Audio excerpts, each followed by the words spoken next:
Kính lại Đức Thầy Thích Ca Mâu Ni Phật. Mô Phật. Và hôm nay cũng có duyên lành về Phật Pháp, mà cũng là ngày mùng 1 tháng Giêng, tức là ngày đầu xuân năm Tý, thì cũng có chư Phật tử tề tụ đông đủ tại tỉnh xá Ngọc Vân đây. Chư Phật tử cũng vừa đọc kinh cúng dường Tam Bảo vừa xong. Sau đó chư Tăng có đọc bài kinh Phước Thí, mục đích là cầu nguyện cho gia đình của chư Phật tử nói riêng và tất cả chúng sanh trong Pháp giới nói chung. Kẻ âm được siêu, người dương được nhẹ nhàng thơ thới vậy. Theo cái truyền thống của khất sĩ thì bài Pháp là quan trọng hơn hết. Vậy trước khi đi vào buổi giảng hôm nay, tôi cũng xin nhắc lại là tôi về đây cũng 30 mấy năm rồi. Thì cái mục đích của tôi là muốn cho tất cả Phật tử đều thành Phật, chứ không phải về thành trời. Cái đó là cái khó khăn, đó là cái mong cầu của Thái tử Siddhartha lúc Ngài xuất gia. Thì trước lúc đó là có 62 tôn giáo bạn rồi, thì đưa về các cõi trời thôi. Thì Ngài đi tìm đạo 5 năm khổ hạnh, 6 năm tìm đạo, Ngài thấy không đưa tới giải thoát, tức là chỉ chuyển nghiệp thôi. Mà giải thoát là vấn đề mong cầu, tức là từ nay không còn lang thang vô lượng kiếp nữa. Cái đó là một cái đau khổ nhất của một chúng sanh, của chúng ta. Nhưng mà biết bao nhiêu người không giải quyết được, cho đến Thái tử Siddhartha Ngài mới giải quyết. Thì Ngài nấy thấy rằng 62 tôn giáo bạn mặc dầu là cố gắng đi tìm giải thoát, nhưng mà rồi cũng lọt vào cái dòng lẫn quẩn của người trời. Thì tôi đọc kinh, tôi thấy có quyển kinh mà tiếng rống của con sư tử. Tức là sau khi mà Ngài thấy rằng 62 tôn giáo không đưa tới giải thoát, thì Ngài ngồi dưới cội Bồ Đề sau 49 ngày và thành chánh giác, tức là thấy con đường giải thoát. Thì chúng ta thấy là lúc đó Ngài tính nhập diệt, tức là bỏ xác chứ không giáo hóa. Thì chúng ta thấy đạo Phật là một vấn đề khó khăn. Ngài đắc quả rồi mà Ngài tính không giáo hóa, tức là chúng sanh không có tiếp thu đạo Phật được. Chúng ta thấy rồi, thời chánh Pháp và thời Đức Phật mà còn dạy hướng gì bây giờ. Thì Ngài lưỡng lự, thì chư thiên ở trên cõi trời đông tâm thấy rằng nếu Thích Ca mà nhập diệt thì chúng sanh sẽ tối ôm, cứ lẫn quẩn mãi trong người trời, trong vấn đề luân lý, bổn phận và quyền lợi, giống như bây giờ của chúng ta. Thì xuống quỳ lại xin Đức Phật hãy giáo hóa. Thì Ngài dòm ra cái hồ sen trước Ngài đó, thì Ngài thấy có những cọng sen nó chìm ở dưới đáy nước, đó là hạng hạ căn.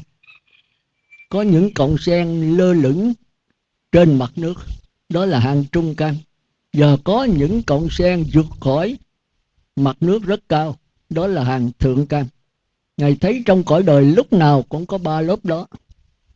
Vậy thì hàng trung căn và thượng căn có thể tiếp thu được đạo Phật, còn hạ căn đành phải chịu thôi. Nhưng tới cái thời mạt Pháp thì Ngài biết rằng chúng sanh không còn tiếp thu nổi nữa. Cái hàng thượng căn, trung căn đã đi hết rồi, còn cái hàng hạ căn của chúng ta thôi. Thì khó mà đi qua đạo Phật. Mà cái mục đích của Phật Thích Ca là muốn chúng ta thành Như Lai.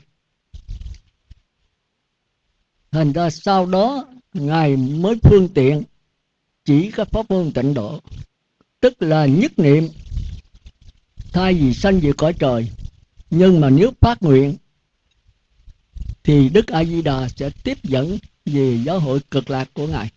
Đó là khi Phật Thích Ca đã tịch rồi đó. 1.000 năm thì mất hết 500 năm vì thâu người nữ, 1.000 năm 500 năm chánh pháp, 1.000 năm tượng pháp và 10.000 năm mạt pháp. Thì bây giờ chúng ta thấy thời buổi mạt pháp thì cái đạo Phật dường như nó mất hẳn, mà người giảng về đạo Phật dường như cũng không còn, cái bánh vẽ thôi chứ đừng nói chứng đắc. Thì tôi cũng tha thiết trên vấn đề đó. Thì tôi không biết có đắc hay không, thì tôi biết rằng nó khó, nhưng mà làm sao cho nó sáng tỏ. Bây giờ nhiều tôn giáo quá. Thì trong cái bài kinh thuyết cho tự dân Kalama này đã có nói 62 tôn giáo đến đó giảng đạo, thì tới Phật Thích Ca đến giảng. Thì người dân đã bạch rằng chúng con trước đây đã có 62 tôn giáo đến, ai cũng nói cái đạo mình đúng hết. Rồi Ngài đến đây nữa rồi tụi con biết ai là đúng. Thì một câu nói của Thích Ca chúng ta ghi nhớ là các con đừng tin ai hết, cả tới Như Lai. Đừng tin truyền thống, đừng tin là do người xưa nói, đừng tin do các vị tổ nói, đừng tin là, nghĩa là đừng tin bất cứ cái gì hết, nhưng đừng bác bỏ cái gì hết. Bởi vì cái đạo giải thoát là nằm trong cuộc sống. Có cuộc sống đau khổ mới có đạo Phật. Nếu ngoài cuộc sống ra là không có đạo, không có niết bàn, thì cuộc sống này chính là địa ngục, cũng chính là cõi trời, mà cũng chính là cõi Phật. Khác nhau ở cái nhận thức rồi, tức là ở cái tâm thôi. Mà chúng ta là có thân, hoàn cảnh và tâm. Thân thì quý vị ở đây thấy rồi. Rồi cái hoàn cảnh tức là cái thời buổi mà chúng ta đang sống, cha mẹ, xã hội và cái thế giới. Còn cái tâm, cái nhận thức là cái hiểu biết. Thì cái đó là cái quan trọng nhất. Mà ở đây tôi thường lặp lại, mà tôi thấy quý vị không nắm được. Tôi cũng khổ sở vì vấn đề đó. Quý vị nắm cái tâm rồi quý vị có thể giải quyết tất cả mọi vấn đề khó khăn trong cuộc sống này. Còn cái thân và hoàn cảnh là nó phụ thôi. Thành ra chúng ta có 3 cái nghiệp: thân nghiệp, khẩu nghiệp và ý nghiệp. Cái nghiệp của xác thân, cái nghiệp của cái miệng và cái nghiệp của cái ý. Thì cái ý là cái quan trọng nhất. Chúng ta còn kêu là cái linh hồn. Nhưng mà cái ý nó có những cái vọng, là cảm giác, là nhận biết mà chưa phân biệt. Tư tưởng là cái nhận biết mà có phân biệt. Ý chí là cái nhận biết có phân biệt mà có tính toán, lựa chọn, quyết định để hành động, tạo nghiệp. Và cuối cùng là những cái kinh nghiệm, kiến thức, ký ức, kỷ niệm, tội, phước đã làm trong cuộc sống. Thành ra có 4 cái tâm đó mà đều là vọng tâm. Đều là vọng tâm. Tức là đưa chúng ta vào con đường lẫn quẩn. Mà 62 tôn giáo bạn đã đạt tới 4 cái tâm đó, mà không đi tới cái tâm giải thoát. Mà tâm giải thoát ở đâu? Cái đó là cái khó khăn. Thì Đức Phật sau 49 ngày thì Ngài thấy cái tâm giải thoát ở ngay, nghĩa là cái chân tâm ở ngay trong vọng tâm. Thì tất cả những cái pháp môn, những cái tu tập, những cái từ từ lai rai, bổn sư và tất cả điều kiện đều phải dứt bỏ hết. Những cái trò chơi, những cái pháp môn, những cái tôn giáo từ xưa giờ đều sai lầm hết, đều không đưa tới giải thoát. Chỉ là nhận thấy rõ ràng như vậy thì Ngài thấy cái này chúng sanh không làm được. Thì chúng ta thấy chúng ta bây giờ cũng vậy đó.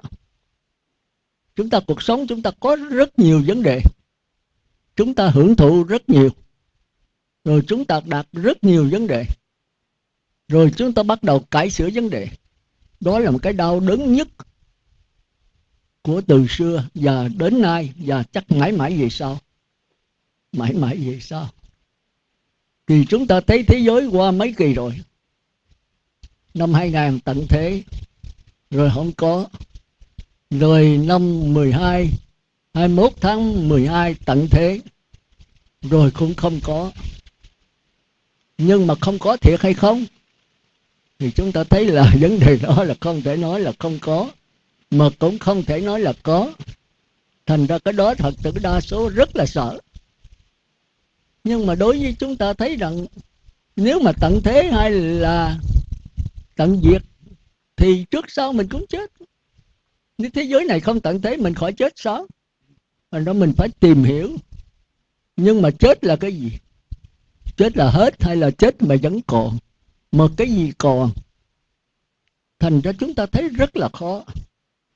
Chẳng hạn bây giờ thế giới đang ở trên cái núi lửa, không biết chừng nào nó nổ. Thành ra cứ hồi hộp hoài, ba hồi dày ba hồi khác tận thế.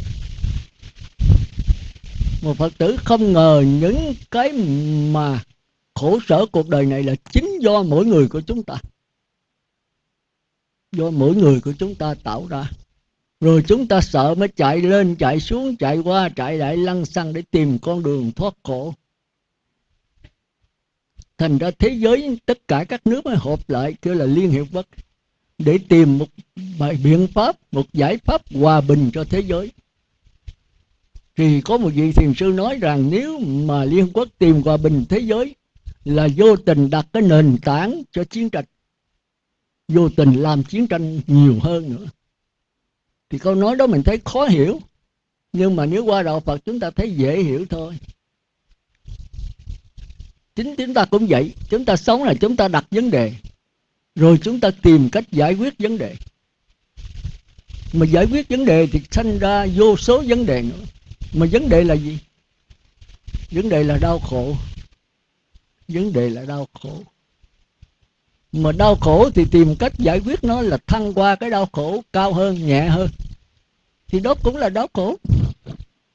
Nếu nó là xiềng cây, xiềng sét thì thăng qua thành cái xiềng chì, rồi xiềng đồng, rồi xiềng bạc, rồi tới xiềng vàng. Cứ thăng mãi thì vẫn nằm trong chuỗi xiềng. Đó là một cái vô lý nhất của tư tưởng, của cuộc sống từ xưa tới bây giờ. Chỉ khi tới Thái tử Siddhartha mới giải quyết được thôi. Mà giải quyết bằng cách nào? Thì chúng ta thấy giải quyết bằng cách không giải quyết gì hết. Đó là một cái khó khăn nhất và cái nhức nhối nhất cho chúng ta. Phật giáo tầm ruộng, nói tùm lum. Nhưng mà nếu chúng ta chịu ngồi thiền đi sâu, chúng ta sẽ thấy rõ nó. Thành ra hôm nay là tôi tính nói với Phật tử, tôi đề nghị đi ngồi thiền đó. Cái đó vấn đề Phật tử học rất nhiều rồi. Ở đây có nhiều người trả bài mà không tiêu, nói tùm lum hết, họ không nắm được cái gốc. Trả bài cũng trả vậy mà không nắm cái gốc. Bị học quá nhiều mà không tiêu hóa. Không tiêu hóa là do đâu? Do thiếu thiền định. Mà thiền định thì thời buổi này, nói tới thiền định thì trời ơi, có ai có thì giờ mà ngồi đâu. Ít nhất là cũng 2 tiếng mà hồi trở lên. Mà phải liên tục mỗi ngày, 1 lần, 2 lần, 3 lần, không cũng nhất 1 lần. Thành ra thời xưa Đức Phật mới yêu cầu là Phật tử muốn giải thoát, muốn đắc quả La Hán thì phải xuất gia. Thì phải xuất gia. Bây giờ làm sao xuất gia? Mà bây giờ mấy cái chùa chiền tịnh xá rất nhiều. Nhưng mà có phải là xuất gia không? Không. Còn hơn đời nữa. Thì tôi nói là tôi hơi sợ. Nhưng mà sự thật nó là như vậy. Xuất gia thì phải không tiền, không bạc, không chùa, không chiền, đơn giản, sống cuộc sống thật là đơn giản. Chi vậy? Đặng để thì giờ mà tu tập. Đằng này chùa to, cột lớn, rồi tiền bạc nhốc hết, rồi sơn phết sửa soạn mấy chục tầng lầu. Ông Phật Di Đà, Phật Thích Ca, Phật Quan Âm gì ông nào nấy bự đồ sổ. Cả tỷ tỷ không. Mà trong lúc đó người Phật tử, người dân nghèo chết luôn. Đầu tắt mặt tối, đổ mồ hôi, sôi nước mắt mới có mà ăn. Thì chúng ta thấy là đi ngược. Thời Phật Thích Ca còn tại thấy có thờ cái gì đâu. Thờ cái gì đâu. Thì vô là lại Phật thôi, mà lại Phật là lại Pháp. Phải nghe Pháp, phải hiểu Pháp. Thành ra đây Phật tử đến thăm tôi là tôi không có cho thăm. Mà đến thăm đó là một là phải trả bài, phải trả Pháp. Còn cái thứ hai là cầu đạo thôi. Tôi muốn đưa quý vị vào tám giới là nó rảnh rang một chút. Tôi thấy không có người nào rảnh hết. Bữa nay vô đây ngồi vậy chứ cái tâm đâu có ở đây. Rồi con cháu rồi ở nhà nó đủ thứ hết. Mong cho mau sư nói cho lẹ nè, con về nhà. Thì quý vị thấy vậy gọi làm sao có thì giờ. Đây là chỉ mới là cái bánh vẽ. Trâu nó ăn cỏ thì ăn rôm thôi. Nhưng mà ăn rôm mà vô trong mình thì cũng còn là rôm chứ đâu có tiêu hóa được, đâu có thành xương thịt máu của nó được. Cái ăn thì nó dễ, mà cái tiêu hóa là một vấn đề khó khăn. Ăn thì chừng nửa tiếng là trâu bò nó ăn xong rồi. Nhưng mà nghiền ngẫm cho tiêu hóa còn 7-8 tiếng. Phải nghiền cho nó lâu. Quý vị ăn mà lột xộp đó rồi không tiêu rồi bệnh. Ăn muốn tiêu là phải nhai cho kỹ cho lâu, rồi về nghiền ngẫm mà nó mới thành máu thịt xương của mình. Do cái đó mà tôi thấy Tết chắc quý vị rảnh nhiều. Nên là tôi muốn đề nghị là mùng 4 Tết nếu có rảnh thì chúng ta ra biển Ba Động để ngồi thiền. Tôi thấy chỗ đó lý tưởng, tôi đi mấy lần rồi. Tức là cách đây cũng là 40-50 cây số, đi 1 tiếng rưỡi á, đi xe hơi á. Thì ai có rảnh đi, không rảnh thôi. Tôi thì tôi đi rồi đó. Thì 4 giờ sáng chúng ta đi, tới 5 rưỡi, 1 tiếng rưỡi đó. 5 rưỡi rồi chúng ta ngồi coi mặt trời lên. 6 giờ 15 mặt trời mọc thật là đẹp từ biển đó. Thì chúng ta thấy cái tâm chúng ta giàu bận rộn cái gì mà ra với cái bờ biển mênh mông, chúng ta như một hột cát ở trong bãi sa mạc. Thì cái tâm nó bắt đầu nó cởi mở. Chúng ta còn phải nhờ hoàn cảnh mà. Chúng ta phàm phu. Nếu chúng ta sống gần mực thì đen, gần cờ bạc là chúng ta nhiễm, gần rượu thì chúng ta sai ngay. Mà nếu gần người tu, gần cái bãi biển bao la như vậy, không dính mắc một cái bụi trần gì hết, thì dầu muốn dầu không, con người chúng ta cũng cởi mở, cũng sáng suốt, thông minh. Thông minh theo cái thế tư tưởng á. Nhưng mà nương vào cái này chúng ta có thể qua cái trí huệ bát nhã. Thành ra tôi thường xuyên là tôi ra ngoài biển, bờ sông lớn là tôi ngồi thiền thôi. Thì ra đó là tôi bắt đầu bắt khiết già là tôi đi vô định rồi đó.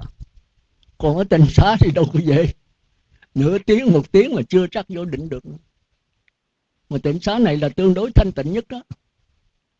Thành ra quý vị thấy tôi cũng còn phải nhờ hoàn cảnh đấy. Thì đó là tôi đề nghị quý vị thôi. Ai có rảnh thì buổi mùng 4 tổ chức vô Tịnh Xá Ngọc Vân, 4 giờ sáng. Thì từ đó là tôi bắt đầu tôi đi. Rồi quý vị tự tổ chức ơn chứ tôi không có làm mấy cái đó nổi. Nhất là người nữ đó thì tự mấy cô làm ơn. Chứ mấy cô là tôi ngán lắm, khó khăn lắm. Rồi nhớ là ngoài đó gió dữ lắm nha. Đem đồ, đem khăn, đem đồ ra. Ở đây thì nó nực, nhưng ra ngoài là gió nó lạnh đấy. Rồi nếu quý vị ấy tôi thì tôi ở tới chiều tôi mới về ạ. Ăn đem cơm theo. Tôi thì có buổi trưa thôi. Thì trưa muốn ăn lúc nào đó ăn. Mỗi người phải đem theo. Cái tổ chức nhóm nào mà hợp nhau đó. Ở đây thì nó nhiều phe lắm. Thì phe nào hợp đó thì cứ tổ chức đi. Tôi thì không dám rớ vô mấy vụ đó đâu. Thì đó là bữa mùng 4 giờ sáng quý vị đến Ngọc Vân. Thì chúng ta cùng đi. Còn ai bận quá thì thôi. Cái này không có bắt buộc. Thì bây giờ chúng ta trở lại bài giảng. Thì tôi đã nói đạo Phật đó, nó gồm có 3 cái thôi. Từ xưa giờ và mãi mãi về sau. Nhưng mà cái giải thích là cái khó khăn nhất. 1 là giới, 2 là định, 3 là huệ. Thành ra Phật tử nào mà đến với tôi là phải trả giới định tuệ Còn thôi đừng có đến. Thành ra tôi không bao giờ tiếp người Phật tử mà làm biếng. Đến mà hỏi không biết gì thì tôi thôi xuống về đi. Nhất là nói bị tại vì bởi là tôi không bao giờ đồng ý cái đó. Để con về sắp xếp này kia rồi rỗi rảnh con tu, tôi đến con nghe Pháp, con trả bài, tôi nói thôi về đi. Rồi chừng đó vô lò thiêu trả bài luôn. Tôi còn không biết tôi sống tới bao lâu. Tôi đang nói chuyện đây tôi chết lập tức tại đây. Thì cái đó là vẫn xảy ra như thường.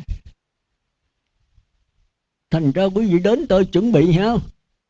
Rồi cái giải thích là còn đi sâu nữa. Chuẩn bị vậy là tôi cũng vui rồi. Là 5 điều ác không làm, 5 điều thiện phải làm. Rồi tới cái tiến trình của 5 quẩn.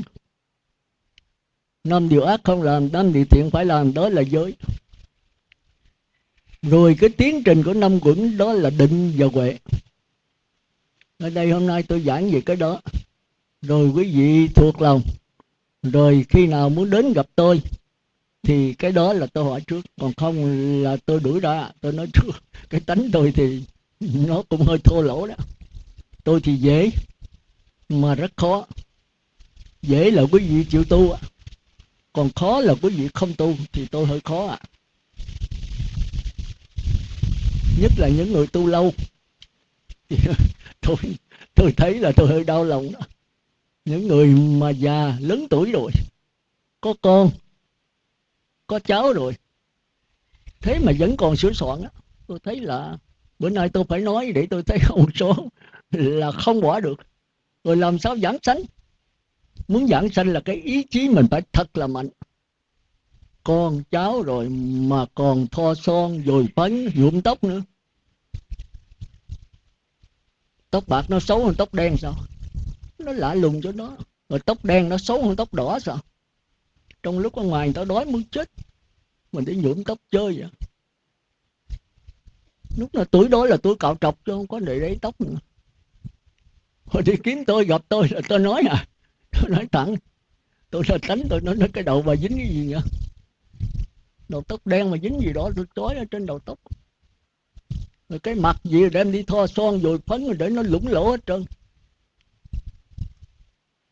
Quý vị nhớ nếu vậy thì tránh tôi, mà đừng có kiếm tôi là tôi nói cái tánh tôi vậy là tôi muốn tất cả đều thành Phật hết đó. Mà muốn thành Phật thì cái giới học là căn bản nhất. Thành ra cứ tránh tôi không kiếm cái gì đâu. Tôi nói tôi không kiếm, mà quý vị kiếm tôi thì phải chịu tôi nói trước. Tôi nói thẳng tôi muốn tất cả đều thành Phật. Gặp tôi thì phải trả 5 điều ác không làm, 5 điều lành phải làm. Cái đó là đời Đức Phật dạy ông tể tướng gì đó gặp ông Ô Sò Thiền Sư ngồi trên đó thì mình thấy là xưa đến nay cũng vậy. Thì tể tướng nói trời sao ngài ngồi cao quá vậy, ngài không sợ chết sao, té xuống rọi tay. Nói tôi coi mà chưa cao hơn ngài. Tể tướng nói trời ơi, tôi đi kiệu mà tôi dưới đất mà ngài trên ấy mà ngài nói tôi ngồi cao hơn ngài. Ngài mới đáng ngại đó, đáng lo đó. Thì hỏi lần thứ hai, tể tướng lập lại, ông Ô Sò lập lần thứ hai, ngài nói tôi không hiểu. Thì Ô Sò sẽ lập lần thứ ba, ngài hiểu. Tể tướng mà quan lớn trên vua dưới ông. Thì ông nói ngài nói đúng rồi. Tôi ngồi cao quá trên vua dưới tôi thì tất nhiên tôi có hành động gì mà bị sàm tấu mà cái ông vua nghi là tôi lật ngài. Tôi phản đối, tôi chống lại. Thì nếu tôi ngồi cao thì linh quan ở dưới nó ghét. Mà ông vua cũng lo nữa, nếu tôi phản ngài thì ngài làm sao làm kịp. Thành ra cái chỗ tôi ngồi tôi biết rồi. Tôi sẽ kiếm cách tôi từ chức, tôi sẽ đi tu. Nhưng bây giờ ngài cho tôi biết coi đại ý Phật Pháp là gì. Nếu tôi đi tu tôi nắm cái gì làm gốc. Thì Ô Sò Thiền Sư nói đạo Phật dễ lắm. Thấy không? Chư ác mạt tác, chúng thiện cưỡng hành, tự tịnh kỳ ý, trừ thị tri Phật giáo. Đừng làm các điều ác, phải làm các điều lành. Rửa cái lòng là cái tiến trình năm quẩn cho trong sạch. Có bấy nhiêu thôi.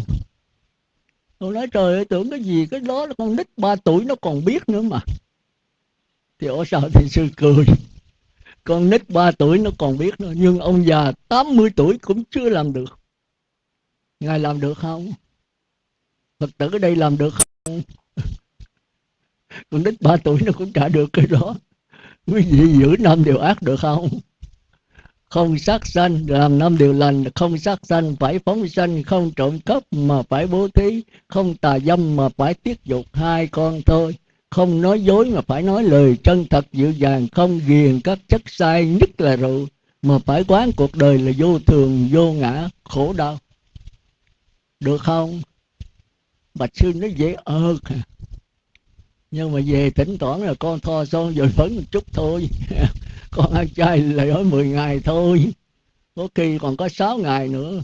Còn con thèm nữa thì con ăn đụng. Cái gì mà giải đãi quá tôi buồn tôi nói thật tôi chưa có đắc quả đâu.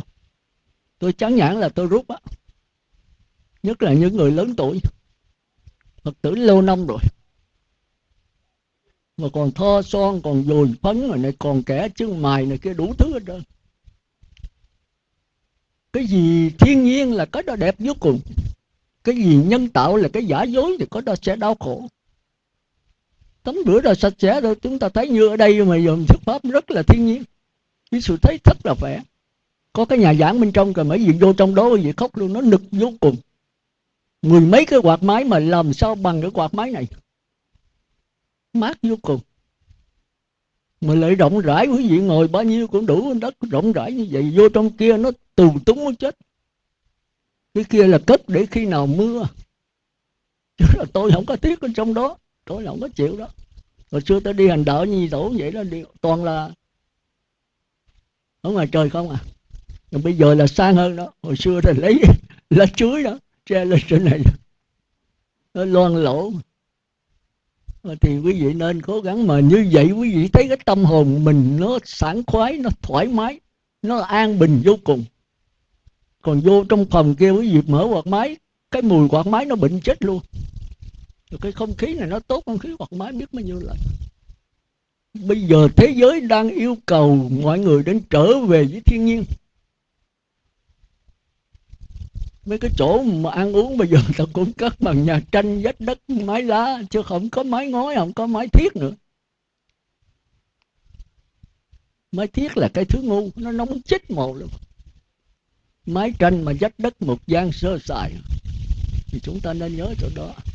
Thành ra bây giờ tôi giảng sơ lại về vấn đề là không sát sanh, cái đó là quan trọng hơn hết. Trong 5 giới, cái giới đầu tiên là có nhất. Còn bao chốt có thể là cái giới không ghiền các chất sai, nhất là uống rượu. Cái giới này nó ăn qua tâm rồi. Còn 4 giới kia là cái sát thân thôi. Mà giới này không giữ được thì phạm hết trơn mấy giới kia. Thành ra bữa nay là đầu năm, là ngày Tết. Thì người xưa đã có câu đó, Tết dịch gà nó kêu chết chết. Chúng ta suy nghĩ lại con người mình coi. Mình cũng có cha, có mẹ, có anh, có em. Mình cũng biết đau khổ trước cái chết. Bây giờ quý vị ai giết quý vị chịu không? Còn quý vị mà cha mẹ anh em bị giết, quý vị đau khổ không? Mà coi thú nó có không? Thì chúng ta phải nghĩ cho đó. Nếu mà chúng ta ăn chay có nhiều cái lợi. Có nhiều bác sĩ không hiểu gì hết, nói là ăn chay thiếu chất bổ. Nếu mà ăn chay mà ăn với muối rồi với cà rồi một vài trái là biểu không sao không thiếu chất bổ được. Chay rồi có mì căng, có bó sỏi, có đủ thứ hết trơn. Rồi rau cải cũng là đồ chay, rồi mỡ thì tay bằng dầu. Có cái mì căng, bó sỏi này kia, tàu hũ này kia đủ thứ. Một cái ký tàu hũ đó còn hơn một cái ký thịt bò. Đó là bên khoa học chứng minh ạ. Quý vị thấy là quý vị ăn vậy là bổ khỏe. Một đó là được cơ thể mình khỏe, hai là không gây thù oán, ba là làm cho máu mình trở nên tốt, ít có sân. Quý vị thấy mấy người ăn mặn sân dữ lắm và thích chém giết. Quen tay mà giết được đèo bồng thì mạng người đồng loại cũng không ngại ngùng.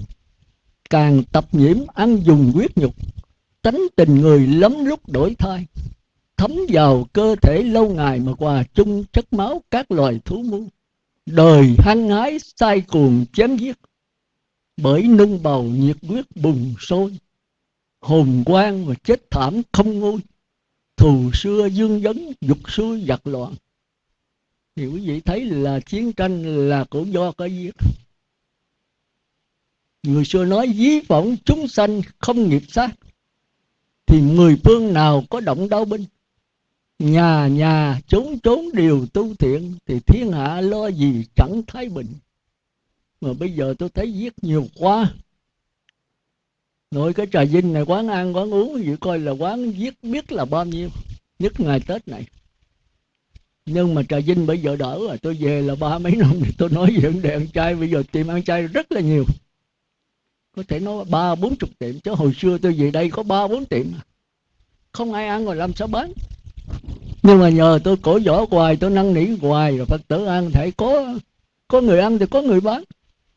Mà ăn càng nhiều thì người ta mở tiệm càng nhiều. Ăn đồ chay nhiều thì cái tiệm mặn mất điện. Thành ra quý vị cố gắng làm sao ăn chay, khuyến khích ăn chay, gia đình mình tất cả đều ăn chay. Thì hôm nay cái đầu tiên tôi nói cái lợi ích của vấn đề ăn chay. Một đó là được sanh thêm tuổi thọ. Mình giết nhiều quá thì loài thú nó quán mình, thì thay vì mình sống 60 tuổi thì còn có 30. Chúng ta nhớ là ông Khổng Minh đó, ông giết hết cái dân Thác Đát gì đó, còn mất hết 10 tuổi thọ. Mà ông cầu cho tuổi thọ trở lại, câu đó có được. Cái nhân quả đã ác quá rồi. Mà ông là một tay giỏi đó. Ông biết thiên cơ, biết 500 năm về trước, 500 năm về sau. Nhưng ông nghĩ tới dân tộc Trung Quốc. Cái dân Thác Đát nó rất giỏi. Chúng ta coi trong cái chuyện Tam Quốc chúng ta thấy một người đàn bà nó đi đánh là cả dân chúng đánh. Đàn bà, đàn ông, con nít thì đánh hết. Nó đai con nó đi đánh. Cái dân tộc đó chừng mấy chục ngàn, thuộc về dân thiểu số mà. Nó bắn cung tên, nó lội ở dưới nước như con rái vậy. Nó đánh giặc, nó đem cái bánh gì đó mà nó chiên như là bánh tổ chúng ta vậy. Nó ăn là nó chịu từ sáng tới chiều. Dân thật là mạnh. Thì ông Khổng Minh, ông nghĩ là cái dân tộc này nó phát triển thì người Tàu không còn, nó giết hết người Tàu. Một người đàn bà của nó có thể đánh 7-8 người đàn ông Trung Quốc. Thì cái này là ông tốt chứ đâu phải sao. Nhưng tốt mà vì chiến tranh thì cái nhân quả, có quả báo này vẫn trả như thường thôi. Chúng ta thấy Đức Phật Thích Ca đó, giết dòng họ Thích là dòng họ của Ngài. Vua Lưu Ly kéo quân 3 lần Ngài cản. Mà không được thì thôi, chứ Ngài đâu có đem quân mà đi giết dòng họ Thích, vua Lưu Ly. Không có vụ đó. Cái nhân quả thì Ngài phải chịu, nó đã chín mùi rồi thì phải chịu thôi. Mà ông Mục Kỳ Liên không biết mới đem 500 người Thích bỏ trong bát để mà trốn cái xác đó. Mở ra máu không, chết hết trơn. Thành ra chúng ta thấy, chúng ta vì cái đó, thành ra trong kinh mới kêu cái đó là Atula thiện thần. Thành ra ông Khổng Minh khi chết là thành thần, thiện thần. Còn nếu không vì nước này kia đó, chống vua này kia đó, thì Atula ác thần. Chúng ta coi 15 hạng chúng sanh chúng ta phải hiểu. Thôi bây giờ trở lại, thì quý vị phải làm sao cố gắng. Cái đầu tiên là ăn chay trường. Mà tôi thấy không được, mà tôi năn nỉ Đức Phật có dạy, đi sư trưởng dạy là 10 ngày thôi. Mà 10 ngày là tuyệt đối gà, vịt, heo, chó không ăn cũng không giết. Tuyệt đối ạ. Còn chỉ ăn tôm, cua, cá, tép thôi. Có người đã ăn không ngon, sự ăn không vô. Mình ăn để sống hay sống để mà ăn? Chúng ta phải nghĩ cái chỗ đó. Mình vì cái sự sống mình mà giết chết biết bao nhiêu sự sống khác, mình đau khổ không? Nếu mình nằm ở trong đó, mình là con gà, con vịt, người ta cắt cổ nhổ lông xé phai mình nghĩ gì sao? Thú kia nó cũng là thân, mà cũng xương, mà cũng thịt, có phần như ta. Đánh đau thì chúng nó kêu ra, tiếng kêu đứt ruột, mà tiếng la thì xé lòng. Chúng ta phải hiểu cái đó chứ. Thành ra vì mình muốn an lạc thì đừng làm khổ đau người khác. Cái đó là cái thứ ba. Rồi cái tuổi thọ mình bị mất, mình phải nghĩ cái đó. Mà nếu mà ăn thịt thú thì nó thành thịt mình dễ sân. Quý vị sẽ thấy người ăn chay luôn luôn là hiền lành hơn. Rau cỏ mà thì nó thành máu của mình thì tất nhiên là con người hiền lành hơn nhiều. Còn thịt thú là nó nóng nảy này kia, nó sân si, nó ngu si, thì con người sẽ thêm ngu si và hung bạo. Thành ra chúng ta thấy như kỳ rồi mà bên Bốt này Syria vừa qua giết Việt Nam, trời ơi nó bắt người ta, nó xé thai, xé mà mái. Toàn là ăn thịt uống rượu, toàn là nhậu nhẹt không. Rồi kết quả là chết hết, đâu có đâu được. Cái quả báo luôn luôn vậy. Vua Lưu Ly cũng giết 500 dòng họ Tích, rồi trở về sống thần nó kéo không còn một mạng nữa. Chúng ta coi lại cái câu chuyện đó coi. Khi trở về trời tối rồi, ông mới ra là dàn quân ở ngay bờ biển đó, ngủ ở tại đó. Vua hay quân lính gì đó Rồi nửa đêm sóng thần nó lên, chúng ta biết sóng thần mà, nó lên cả mấy chục cây số, mà đi cao một cái là 9-10 thước, nó kéo xuống một cái không còn một mảng. Thì cái đó là cái gì? Thành ra cái cõi đời này chúng ta làm cái gì làm cũng không qua khỏi nhân quả. Chúng ta phải hiểu cái đó. Thành ra cứ giữ giới đi, rồi cái phước báo nữa sẽ chiêu cảm đến mình. Quý vị phải có cái niềm tin vững chãi vậy. Nếu tôi nói sai là tôi chịu tội, tôi chịu xuống địa ngục. Giữ giới nó sẽ hộ cho mình. Thì cái giới là khi tôi đọc là cái lời của Đức Phật khuyên đó. Nó sẽ giúp mình có trí tuệ, tai qua nạn khỏi, phước tật bệnh tiêu trừ, phước sanh huệ trưởng. Rồi giữ giới sẽ được sanh lên cõi trời nếu mà chưa đắc quả La Hán, và sẽ được giảng sanh về cõi Phật nếu mà đã giữ giới nhất niệm. Vậy thì tôi chỉ nói sơ về cái giới thôi, vì thời giờ không có.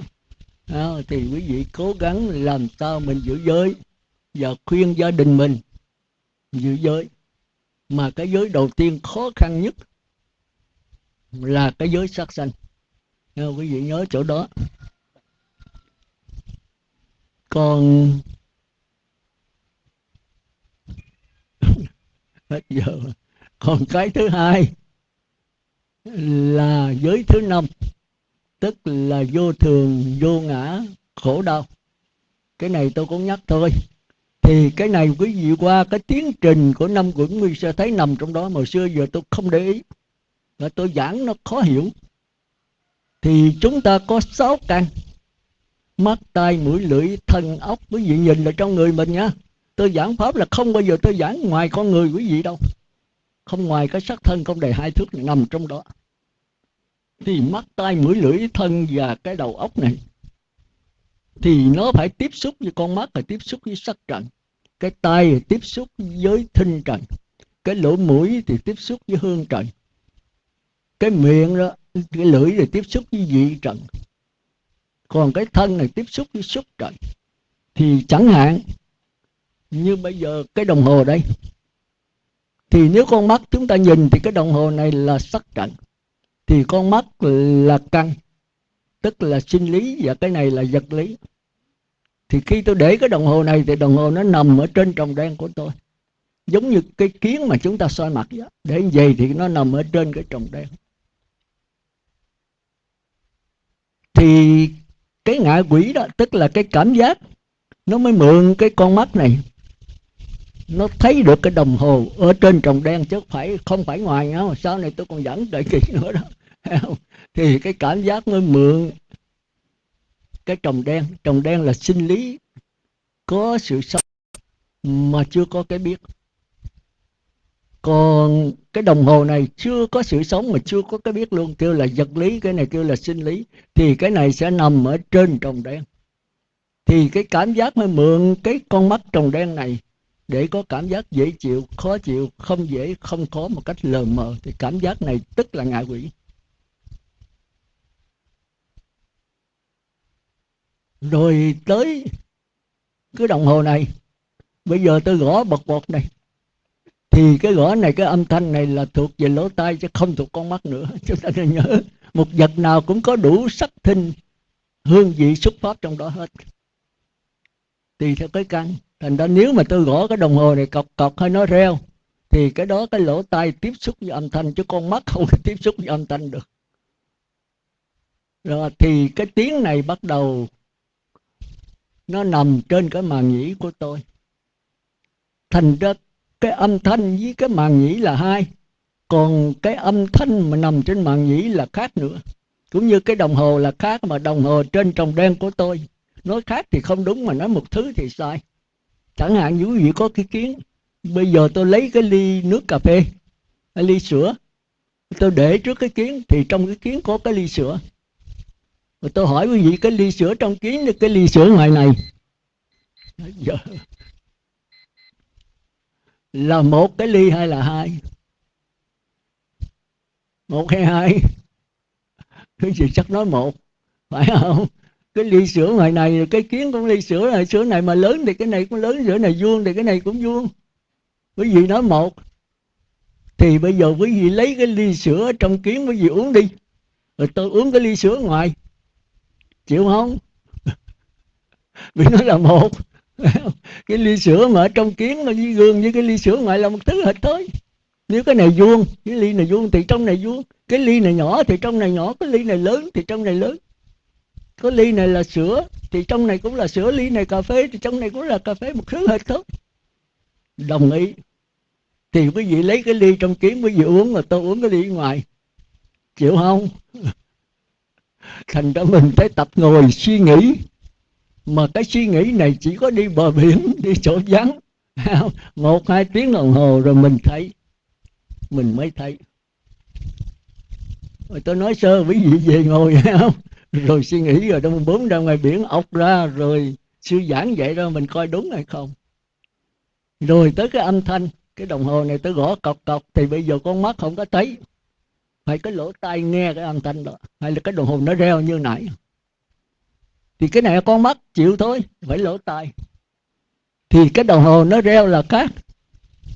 Còn cái màng nhĩ tôi nhận cái tiếng reo trên của đồng hồ thì nó lại khác nữa. Cái âm thanh của cái đồng hồ ở ngoài khác, mà âm thanh ở trên màng nhĩ nói khác lại trật, mà nói một thứ thì sai. Chị phải nhớ. Nữa rồi chúng ta đi sâu nữa ha, bài kinh 66 rất là hay. Thì nó cũng giống như là cái ly ở trong kiến với cái ly ở ngoài cũng vậy. Cái tiếng reo đồng hồ là khác, còn cái reo của cái màng nhĩ nó tiếp xúc cả khác nữa. Mà khác là không đúng, mà một thứ là sai. Đó, thì bây giờ cái cảm giác của ngạ quỷ mới mượn cái màng nhĩ này, mới cho cảm giác dễ chịu, khó chịu, không dễ không có. Hôm trước tôi có giảng rồi mấy lần rồi, nhưng mà tôi nhắc qua cái khác, tôi giảng cái khác, thấy không? Thì cái đó kêu là thinh trần, còn cái này kêu là sắc trần. Còn khi mà đánh nó kêu rồi thì cái đó kêu là thinh trần, cái phần của lỗ tai chứ không phải con mắt nữa. Rồi tôi đưa cái đồng hồ này lên tôi ngửi, mà nếu tôi xức dầu trong này hoặc là mới đi đổ dầu thì cái mùi dầu tôi ngửi được nó. Thì cái này có phần của lỗ mũi chứ không phải của lỗ tai, không phải con mắt nữa. Cũng cái đồng hồ nhưng mà tôi mới đi rửa dầu thì cái dầu nó mùi hơi thơm. Thì cái này là phần của lỗ mũi chứ không phải phần con mắt, không phải phần lỗ tai. Nhưng mà cái dầu ở đây khác.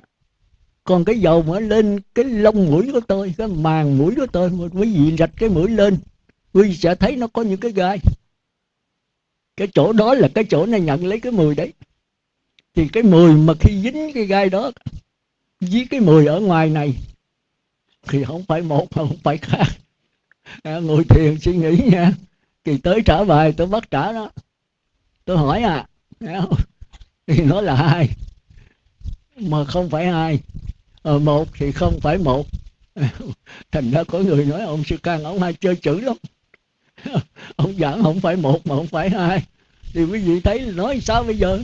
Quý vị thấy con mắt cái ly cà phê nãy đó, dù quý vị nói cái ly cà phê ở ngoài, ly cà phê kiến một thứ, tôi không cãi.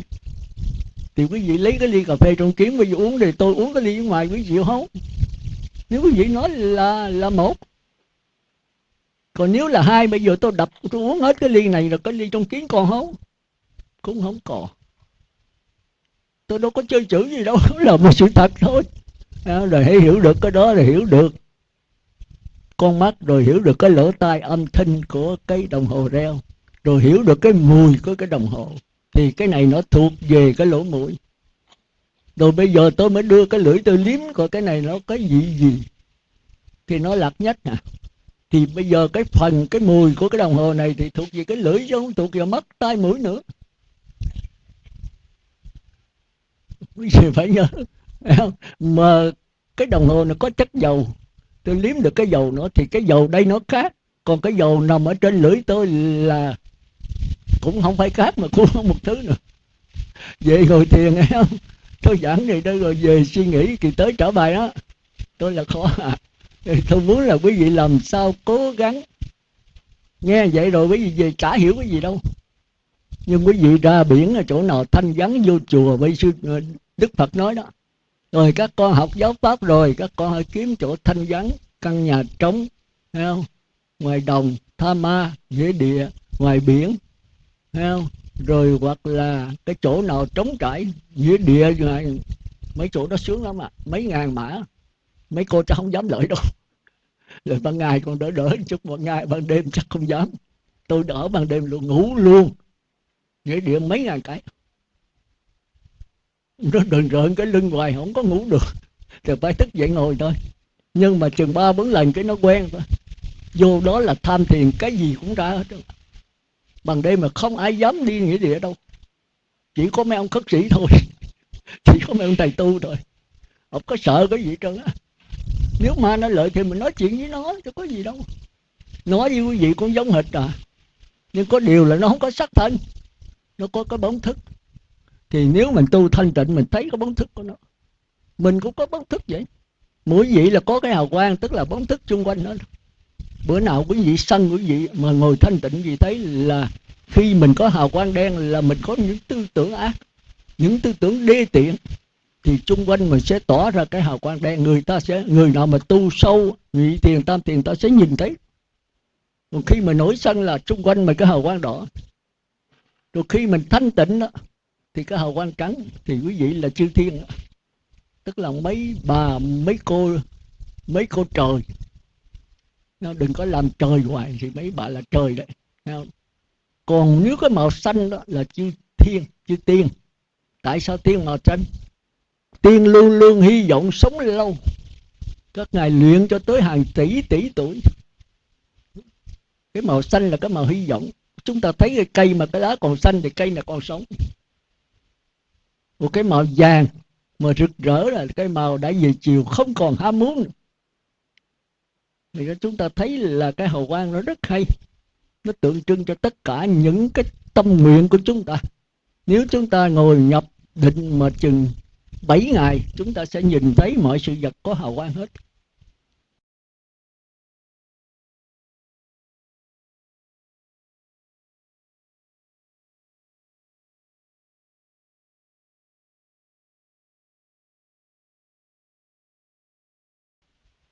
Thôi tôi nói vậy thôi ha, thì quý vị cố gắng.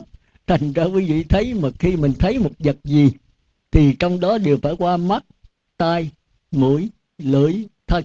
Thân bây giờ tôi cầm cái đồng hồ này, tôi thấy nó trơn láng. Hoặc là nếu để ngoài nắng tôi cầm tôi thấy nó nóng. Còn nếu tôi để cục nước đá vô thì nó cầm thấy nó lạnh. Thì cái cảm giác sắc thân là nóng lạnh này kia. Nhưng mà khi tôi cầm cục nước đá thì cái cục nước đá là lạnh khác, còn cái lạnh trên cái bàn tay tôi lại khác. Đúng là không phải khác mà không phải một thứ. Quý vị để ý nó có điều hết. Rồi quý vị sẽ thấy cái cuộc đời này nó bí hiểm, nó bí mật. Mà nếu mình chịu ngồi cho lâu sâu, mình bật mí nó, thì chúng ta không còn dính mắc nữa. Còn nếu nó bí mật là mình tiếp tục lang thang luân hồi mãi. Khi quý vị mà hiểu được nó rồi, bật mí nó hết rồi, quý vị đâu còn dính mắc nữa. Khi nào mờ mờ đó thì mới dính mắc. Mà đã sáng tỏ là không dính mắc. Mà sáng tỏ không dính mắc, đạo Phật kêu là bát nhã. Còn lờ mờ thì dính mắc, đạo Phật kêu là vô minh. Thì vô minh với bát nhã giống hệt thôi. Khi lờ mờ mình ngồi lâu, tập trung lâu, kỹ lâu sâu mà đi vào đó thì mình sẽ thấy rõ hết. Thôi đại khái là vậy không? Thì quý vị phải học cái bài kinh 66. Thì đó là cái tiến trình của 5 quận mà hồi trước tôi giảng rất là đơn sơ cho quý vị nắm được. Bây giờ tôi phải đi sâu và có lẽ còn đi sâu nữa. Hồi trước thì tôi nói về sắc quận là mắt, tai, mũi, lưỡi, thân, ốc, là sắc, thinh, hương, vị, xúc, là chưa có cái biết, chưa có sự sống. Rồi thọ quẩn là có cái biết mà chưa có tư tưởng phân biệt. Còn tưởng quẩn là có sự phân biệt mà chưa có sự đắn đo lựa chọn. Còn hành quẩn là có sự phân biệt, có sự đắn đo lựa chọn, quyết định để hành động tạo nghiệp. Còn thức quẩn là cái kho chứa tất cả kinh nghiệm, kiến thức, ký ức và tội phước. Cái việc khoái nó trả thuộc lòng nó, vậy là tôi hiểu rồi. Mốc xì còn lâu, chúng ta còn phải đi sâu nữa. Cái này mới là mẫu giáo thôi. Nếu tôi giảng tới là quý vị chán nản không trả. Thành ra tôi phải nói vậy vậy đó. Nhưng mà khoan, nếu chúng ta đi sâu nữa thì khác nữa. Sắc quẩn không phải là sắc thân này không đâu. Thì quý vị phải nhớ là sắc trần, sắc pháp, sắc quẩn khác nhau. Sắc trần ví dụ như cái chai, cái ly, cây, cỏ, nghĩa là đối tượng của con mắt. Cái đồng hồ, cây, cỏ, quý vị ngồi đây đều là sắc trần. Trần là bụi bặm, là những cái điện tử nó kết hợp lại thì nó có hình tướng, là cái đối tượng của con mắt. Còn tinh trần là đối tượng của lỗ tai, hương trần đối tượng của lỗ mũi. Rồi sắc pháp là gì? Sắc pháp là nó ăn với tâm pháp. Sắc pháp là mắt, tai, mũi, lưỡi, thân, ốc. Sắc, thinh, hương, vị, xúc, pháp. 12 cái này kêu là sắc pháp. Rồi khi căn tiếp xúc sần sinh lý tiếp xúc với vật lý rồi thì ra cảm giác ngạ quỷ, rồi tư tưởng của súc sanh, rồi thọ cảm giác, thọ cảm của người trời dục giới và trời sắc giới, rồi tới tư tưởng của trời vô sắc. Cái này kêu là tâm pháp, hay kêu chung là danh sắc. Sắc là sắc thân này gồm có 5 căn và 6 căn 6 trần. Còn danh là thọ, tưởng, hành, thức. Quý vị thấy Đức Phật giảng tùm lum chứ rồi cũng con lại mình nắm được thì nó dễ ợt thôi. Thành ra cuối cùng là tôi đưa quý vị nắm cái gốc. Đưa quý vị nắm cái gốc. Rồi từ đó là cái câu hỏi nào quý vị cái dựa vào cái tâm quý vị ẩn chạy hết, không có kẹt cái gì hết á. Tôi hồi xưa tôi cũng khổ vì đạo Phật. Nhiều khi hỏi mình kẹt. Nhưng mà nếu mà nắm cái tâm, đừng có nắm cái thân với cái miệng, nắm cái tâm, thì câu hỏi nào mình kéo về đó thì nó sáng tỏ hết. Đức Phật cũng vậy, mình coi nhiều kinh rồi lỏm bõm mình gấp lại mình ngồi mình cười. Ngài giảng 5 giới, 8 giới, 10 giới, 250 giới, rồi người nữ 348 giới. Rồi cuối cùng Ngài nói có một giới thôi. Chúng ta nói cái đạo Phật ông Thích Ca này kỳ khối. Nhưng mà nói gì chứ một giới là không phải dễ tu á. Mình căn cơ thấp là không phải dễ tu. Một giới là cái gì? Thân, miệng, ý. Chỉ có cái ý đâu. Thì có ông thanh niên đó, sau khi mà gia đình xong rồi ông đi xuất gia, ở ngoài cư sĩ thì 5 giới như mấy cô mấy bà. Vô thì tỳ kheo thấy ông tinh tấn, ông là trẻ tuổi cho ông 8 giới. 8 giới là 2 bữa cho 10 giới sa di. Rồi 5-7 bữa quất ông cái 250 giới. Ông xá dài. Vì tỳ kheo là ta tu lâu rồi, người ta đi đứng nằm ngồi, ta giữ giới rất là thanh tịnh. Ông còn láo táo mà vô, nhưng mà căn cơ ông cao. Ông xá mấy đại đức coi con hoàn tục thôi. Con tu không được, con quậy với đức không được. 1250 vậy con thấy nó rất là thanh tịnh, lặng trang. Mà con mới vô con ngồi thiền đâu có được 3-4 tiếng đâu, rõ rãi hoài. Để cho con hoàn tục. Thì đại đức mấy nhất là Xá Lợi Phất, một Kiền Liên mà năn nỉ ông giảng, ông cũng không chịu. Ông nói con không được. Tôi thấy quý đại đức ngồi 7-8 tiếng, 7-8 ngày mà con mới có 1-2 tiếng là con nó rõ rãi rồi, bị chú quen. Rồi cái ông nhất định hoàn tục thôi. Thì Xá Lợi Phất đâu có cầm được, đạo Phật mà người ta không chịu thì thôi. Rồi ông xả giới ông đi về. Mặc đồ đời đi về. Về cái nhớ là sư phụ mình vô, mình bạch với Phật Thích Ca. Bây giờ ra không có cho ông Cô Đàm hay, trở lại kiếm Cô Đàm. Lễ Đức Phật biết, ngài ngồi ngài cười. Ngài nói con có phiền cái gì không? Nói không, con vô giáo hội con có phiền gì không? Vì dối nhiều quá con làm không nổi. Con vô mới có 7 bữa mà cho con 250 giới, con làm sao làm nổi. Đức Phật cười. Nói giờ con có phiền gì trong giáo hội chư tăng? Nói không, con chỉ sợ con tạo tội thôi. Vì con tu không được, con rõ rãi hoài. Phật nói bây giờ thôi vậy. Giờ Thế Tôn cho con giữ một giới thôi, con chịu không?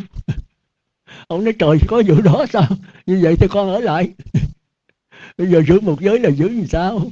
Thì Đức Phật nói quý vị nhớ cái này là cái tu của mình. Chính là ông Xá Lợi Phất với ông gì đó thì cũng giảng về cái này đó. Khi nào mà tư tưởng ác con phát hiện thì con trực nhận nó không được đâu. Con dùng tư tưởng thiện, con đuổi nó, con đè nó, đuổi nó đi. Chúng ta dùng tư tưởng thiện mà đuổi tư tưởng ác thì có nó dễ thôi. Vì cái tưởng ác nó bị đè xuống hoặc nó tiêu diệt rồi, nó mất rồi. Còn tư tưởng thiện không, thì bây giờ con đừng có đụng tới nó nữa. Con cứ lặng lẽ con nhìn cái diễn biến của nó sanh khởi làm sao, nó diễn biến như thế nào, rồi nó chấm dứt như thế nào, nó lại sanh khởi như thế nào. Con cứ nhìn nó thôi, con đừng có đụng tới nó nữa, đừng có đọa đại tới nó. Thì cái này là niết bàn đấy con. Ông nói vậy thì con làm được. Hãy tư tưởng ác lợi thì con có dùng tư tưởng thiện, con đè xuống và tiêu diệt nó. Nếu tư tưởng ác mà cái hột giống nó dày rồi, con đè nó xuống dưới. Thì còn tư tưởng thiện không, thì bây giờ con coi nó phát khởi làm sao, nó diễn biến làm sao, rồi nó chấm dứt như thế nào, nó lại phát khởi như thế nào. Con lặng lẽ nhìn nó thì được. Cái này con làm được. Thế là có một tháng mấy ông đắc Quả La. Quý vị làm được không? Quý vị chắc là láng trái quá, về nấu nước uống chắc ngon. Còn là láng quả hồi xưa thì tôi thấy là cái đó Đức Phật nói vậy. Chứ bây giờ còn Đức Phật thì tôi cũng đắc đấy. Mà nếu không có Đức Phật thì tôi cũng không đắc đâu. Quý vị biết tại sao không? Mình phải hiểu cái chỗ đó. Là tôi thấy mấy vị hòa thượng nói với tôi, nói quả nhập lưu dễ đắc, tôi thấy không có khó. Hồi xưa Phật thuyết pháp một cái là đắc quả nhập lưu. Cái đống mà có người duy nhất Như Lai, người Bất Lai, có người A Lán luôn. Bây giờ mà nói quả nhập lưu khó, xưa nó khó, thì tôi thường giảng quả nhập lưu khó. Nhất Dẫn Lai đặt nhập lưu rồi, Nhất Dẫn Lai dễ. Còn từ người trời mà qua nhập lưu là trời ơi một vấn đề khó khăn. Thì Đức Phật có nói một câu đó: hơn được sanh cõi trời, hơn thống lãnh cõi đất, hơn chủ trì võ trụ, quả dự lưu tối thắng. Khó vô cùng. Mà ông vua mà thống lãnh cõi đất, mà ông vua mà sanh cõi trời, mà ông vua làm chúa tể tam giới, cũng không qua, không đi tới quả giờ nhập lưu được. Thì chúng ta quả lưu rất là khó. Nhưng mà tại sao hồi xưa người ta đắc nhiều? Tôi nói hòa thượng ơi hòa thượng, cái đức của Đức Phật rất là lớn. Thành ra tôi thấy ở đây Phật tử thường lầm cái chỗ đó. Cũng như cái cô gì cô làm biến nghe pháp, mà đĩa của tôi một đống, không có thiếu cái đĩa nào hết. Cô nó không thèm đi nữa, cô làm biến đó. Giàu có nhưng mà không thích, thành ra không có tạo cái điều kiện. Có tạo điều kiện thì được. Tôi nói sao lúc này không thấy nghe pháp, cứ trốn hoài vậy? Con cần gì nghe, ở nhà đĩa của sư giảng một đống rồi. Tôi nói cô nghe địa ngục giảng. Cô nói sư nói gì kỳ vậy? Sư giảng rõ ràng mà, ngày nào có tiếng của sư. Tôi nói của tôi mà không phải tôi ngồi đây khác, còn cái đĩa mà thâu vô đó nó khác. Nó hai hả sư? Tôi nói không phải hai, mà cũng chẳng phải một. Quý vị phải nhớ cho chỗ đó. Quý vị đừng tưởng là không nghe pháp rồi cứ nghe mấy cái đĩa rồi sư viết rồi đó, giờ 70-80 đĩa con đem về con mở ra đủ rồi, khỏi cần đến đây chi. Quý vị nghe cái đĩa đó bây giờ nghe cả ngàn lần, quý vị cũng chưa đắc là đắc quả trời được. Rồi quý vị có thể nghe tôi một lần 2 lần có thể đắc quả trời. Quả trời thôi nha, chứ quả thánh là tôi không dám. Mà không biết tôi có thành thánh không. Còn nếu quý vị mà tôi đắc A-la-hán rồi, quý vị gặp tôi một lần quý vị đi quả nhập lưu liền. Quý vị gặp Phật quý vị có thể gặp một lần đắc quả A-la-hán liền. Tại sao vậy? Tại là có người tới là có người sống. Tôi có cái thần thức, có cái chứng đắc của tôi. Thì cái chứng đắc tôi nó là một cái luồng sống, như cái làn sóng của Đài Phát Thanh nó ấy qua, thì chúng ta có sự giao cảm với nhau, kêu là truyền tâm ấn là chỗ đó. Bây giờ Phật mất rồi thì mà lấy cái gì mà giờ Phật có thiết lại mình nghe cái đĩa Ngài là Ngài vắng bóng, bây giờ nghe đĩa 100 lần quý vị cũng không đắc. Cái đĩa của Phật đó còn thua tôi nói thiệt. Mình phải hiểu cái đó. Tôi là nhờ duy thức. Thành ra một người đắc quả mình kiếm gặp Ngài mà trao đổi thì mình thấy cái hạnh phúc vô cùng. Còn nghe lại cái đĩa mình phải biết nó là vật lý. Vật lý là gì? Là địa ngục vô gián. Trời ơi, nghe địa ngục vô gián giảng pháp thì chết mồ rồi. Nó có nói, nó có tâm, nó có chứng đắc, có linh hồn gì đâu. Cái thứ địa ngục vô gián mà giảng pháp cho mình, rồi mình tự cao mà nghe tới nghe lui hoài mà có biết có mốc gì đâu. Còn có người còn lại là nấu cơm rồi nằm ngủ rồi nghe hồi ngủ quên luôn. Hỏi được không sư? Tôi nói được. Rồi sẽ tới nát bàn thôi. Tôi cái tánh tôi hơi tiếu. Tôi muốn quý vị là làm sao thành Phật. Thì chỗ nào mà ông sư tu mà định lực mạnh, có cái thần thức mạnh, thì quý vị cảm thấy an lạc, thì cái đó là quý vị đến thì quý vị sẽ được hưởng nhiều cái chứng đắc. Thành ra trong tứ nan là sanh ra không gặp Phật ra đời là một cái đau khổ, một cái bất hạnh, một cái đại bất hạnh. Quý vị với tôi bây giờ đại bất hạnh. Mà nếu có Phật ra đời, cầu xin Phật hiện thế gian, cầu xin Tam Bảo cứu an muôn loài. Phật ra một cái rồi cõi đời này đã yên liền.